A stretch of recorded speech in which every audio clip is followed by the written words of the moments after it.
léegi nga traduire passe bi en français bu dee français bi gën a maîtriser léegi fii nga dugal sa tur par exemple Sénégal Ndiaye nga def fii sa sant sa date de naissance nga xool at bu la neex par exemple 700 email def Ndiaye Saliou 1970 @yahoo.com.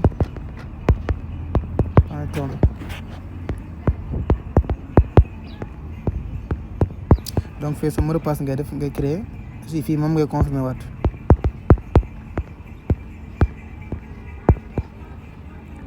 fii numéro téléphone indicatif bi ngay dugal donc li ngay njëkk def mooy nga dem nga wër Sénégal comme yaa ngi Sénégal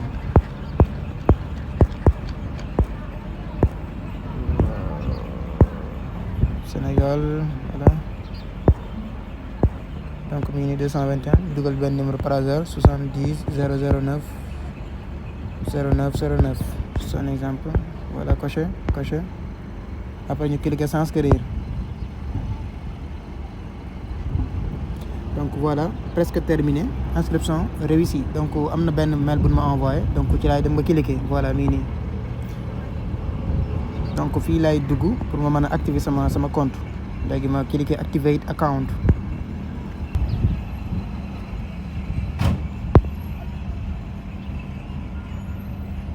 donc maintenant compte bi créé wu na donc maintenant damay dugal sama adresse mail pour connecter ci plateforme bi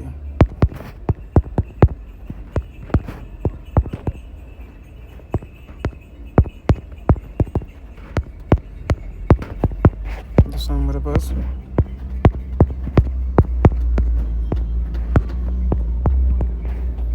dara ma def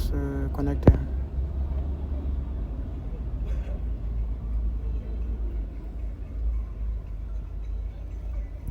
voilà léegi maa ngi ci plateforme bi léegi boo duggee aussi bu dee comme Google Chrome nga nekkee bu la neexee nga traduire ko pour gën a maîtriser français bi léegi fii li ngay def mooy start new booking mooy commencer une nouvelle réservation léegi fii gis ngeen voilà donc Portugal visa application center Dakar visa Portugal choose your sub category fii nga xool donc bii bu dee Schengen nga jël visa Schengen bu dee visa national long séjour mooy ñam ay contrat travail yooyu noonu boobu la ñuy cliquer donc fii par exemple boo defee Schengen nga xool lu muy joxe donc voilà we are sorry but not appointment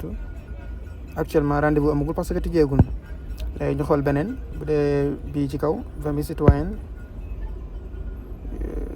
voilà bii aussi moom tamit benn amul voilà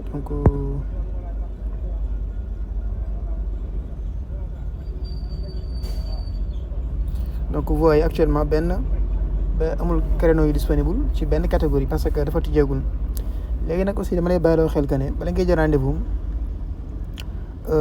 boo jàllee fii bu créneau amee li nga njëkk a def mooy remplir say données personnelles sa tur sant numéro passeport date de délivrance bi date d'expiration numéro de téléphone après nga jàll ci beneen page bi